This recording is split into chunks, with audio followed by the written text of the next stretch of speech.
What's up, guys? It's Anthony from AB Fitness Center here with another video today, and I got an awesome one planned for you as well as every other time that I have a video planned. They're always just that great. But if you're listening to this after the fact, you can friend me on Facebook, Anthony Pavlovs, and catch me live, and you can ask me questions and all this other stuff. So make this really, really interactive. But today I have the number one tip to flattening your stomach permanently. All right. Now this tip, it goes way back. Hey, Ma, my mom's on here. I could bring you on. It says bring my mom to camera. Should I hit it? Would you come on? I've been dying to do an episode with you, Ma. People want to hear your voice. They want to know the woman behind the guy, the creator. She's not going to come on. No way. But anyway, we're going to talk about the number. Yeah, see, she wrote no. The number one tip to flattening your stomach permanently. Now, listen, we all know that feeling, especially right now. Some of you during this quarantine time, you're sitting there and you're just kind of like, you feel your stomach, you're putting on some of your clothes and you're like, what is going on? Why does this not fit anymore? And you're just feeling disgusting, okay? I'm going to teach you today the number one tip to flattening your stomach and kind of getting rid of that stomach fat forever. Never have to worry about it again and just get rid of it, right? So this tip, like I said, it comes from ancient times, okay? This is like an ancient secret. I went back into, I looked in the Bible for this answer. That's how far back it goes, and it's in there. It's in there. It's a serious tip. But first and foremost, let me get back and let me just preference this whole thing by saying that abs are made in the kitchen, not in the gym, right? Contrary to what most people believe, like, oh, if I lie down on the floor and I do crunches for hours on end, I'm going to get a six-pack. It doesn't really work like that. I'll use my models again tonight. So the way it works is, and we'll use the desk in front of me since you guys can see it, but here's the desk is your layer of bone. Then you have your layer of muscle tissue. Hopefully you can see that. I know it's on the bottom. Okay? You have your layer of muscle tissue.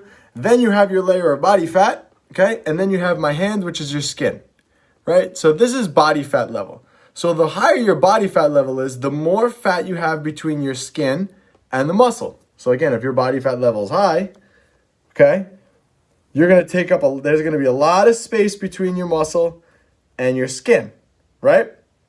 I'm peeking through here so you can see. So when someone has high levels of body fat, there's a lot of space between.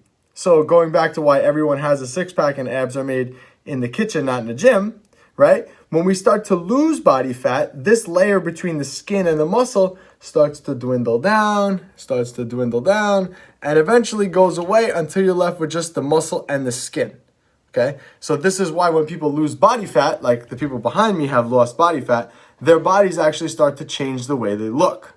So I'm going to preference all this by saying that all of you have six-packs right now, okay? You just have a big layer of this over it. So we got to get rid of this. So abs are not made in the gym. They're made in the kitchen. So what is the number one tip to flatten your stomach permanently? Like I told you, I really dug down deep for this one. It was in the Bible. I went every page in the Bible, and I found it. I found the secret that you've been looking for, that you've been waiting for. The secret is to accept hunger and master it. What the hell does that mean? Anthony, what the F did you just say? You made me click on this damn video. Tell me you're looking in the Bible to tell me to accept being hungry and to understand how to master it. Well, the truth of the matter is, yes. Okay? So, accept hunger and master. What the hell does that mean, right? So, hunger is a response from your body. Now, if it's two-pronged response, okay? Hunger can be triggered by patterns of eating. So, if you normally eat lunch every day at 12 o'clock, oh, my mom wants to be in the video. Now that I gave away the thing, she wants to be in the video. I'm not letting you in now, Ma. You got to wait till next time. That's it. Now I got to deny you a couple times. So, anyway, hunger has a twofold response. So one, it's like a trigger. So if you normally, eat lunch at 12 o'clock or whatever, 10 o'clock, or eat a snack at 10 o'clock, whatever it is, and you don't have that snack, just because you're kind of used to it and you're on your eating schedule, you'll get hungry around that time if you don't have that meal because your body's used to accepting a meal at that time. So that's one. But two, hunger is actually a response because when we diet and when we lose body fat, your insulin levels go down. So insulin is the floating sugar in your blood, your insulin levels, right? So the higher the insulin levels that are in your blood, usually the higher your body fat is. It's just typical. Someone's usually heavier, their body fat levels are a little bit higher, they have more insulin floating around in their bloodstream. But when you actually start eating less calories, that insulin level drops.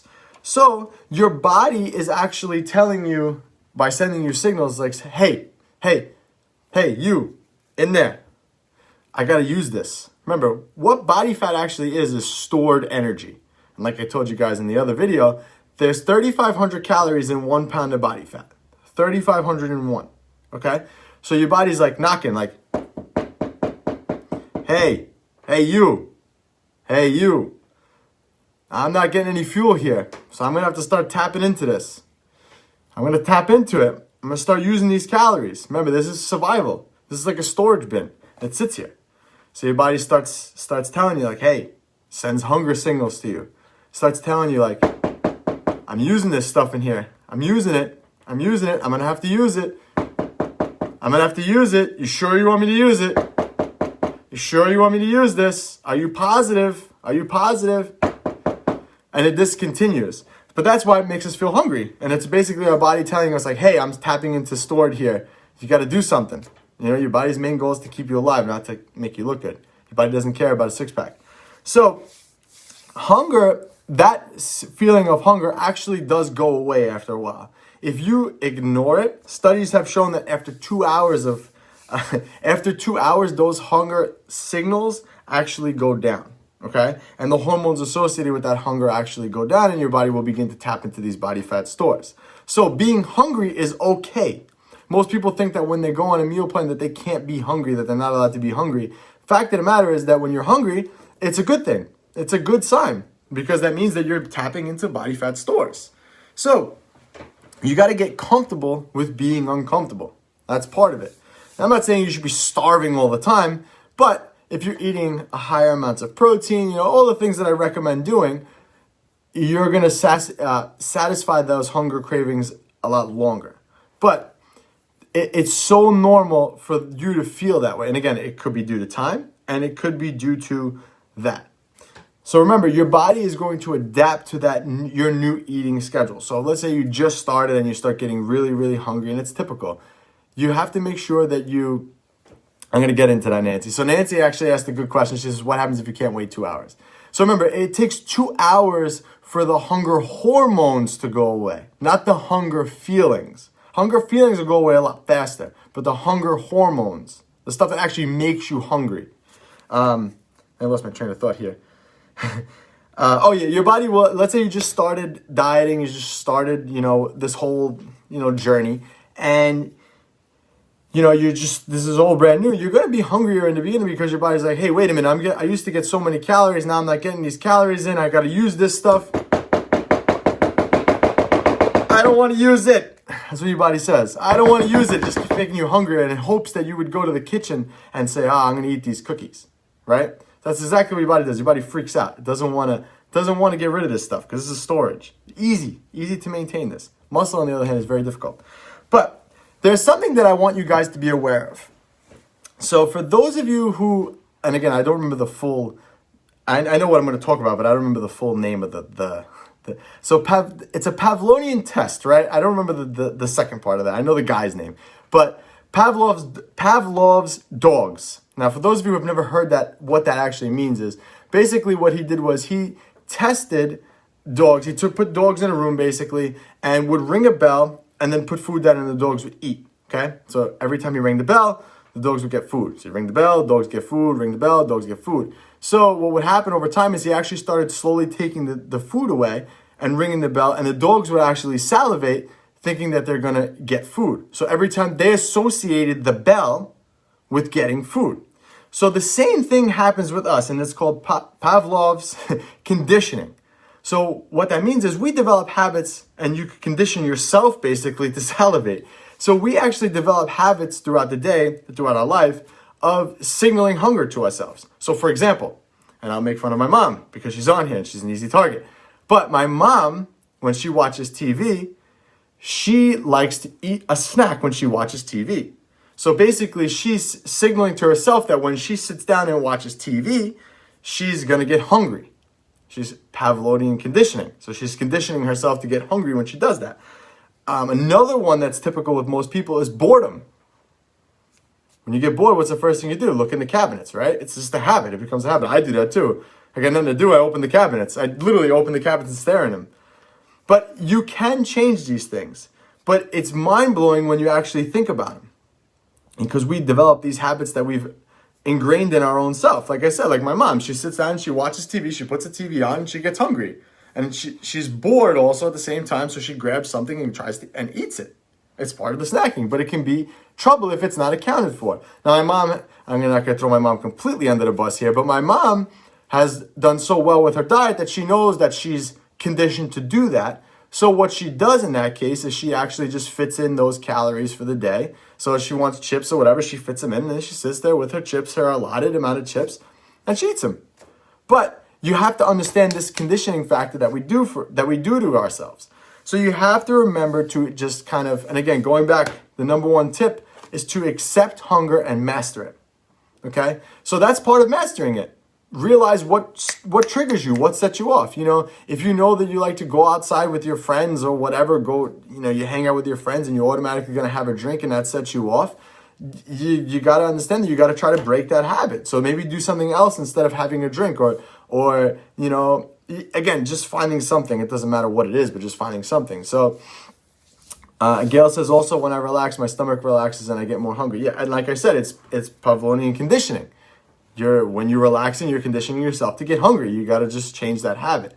So one of the biggest tips I've given to everybody, and it works like gangbusters. I mean, the proof is in the pudding when I tell you what this is. But another really good tip when you get hungry is to brush your teeth. It's my favorite tip. But why do you think my teeth are so white? Because again, you're ingraining a different habit. So whenever you get hungry, you wash your teeth, you brush your teeth, you get the feeling of mint in your mouth. You're not really hungry anymore because now your mouth's clean. So again, you're training yourself to accept hunger and master it. Remember, it's okay to be hungry. Hunger is a signal to your body.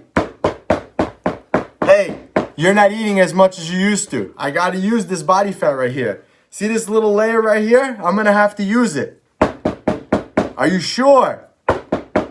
Yes, I don't want that. I don't want that. Get rid of that, body. Get rid of that. I don't want it. So that's exactly what happens. There's a communication what your body has with you. And I hope my analogies make you laugh. And hopefully I'm able to entertain you while educating you here. But yeah, so you have to just really focus again, like I said. Understand that when you're in a calorie deficit, when you're eating less, when you're losing body fat, you're going to get hungry. And there's points in the day where you're going to be more ravenous than others. But, so like example, I'll use myself. So I'm dieting right now, and after my workout, I got really, really hungry.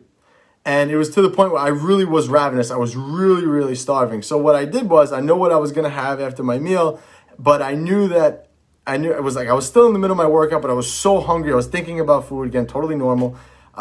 So what I did was I kind of just ran and I had like an apple. I ate the apple quick and then I went back to my workout and it kind of like solved it. I knew I was going to eat the apple after anyway, but I just ate it in that moment in time and the hunger pains went away and that was the end of it. But you have to understand that it's okay to be hungry.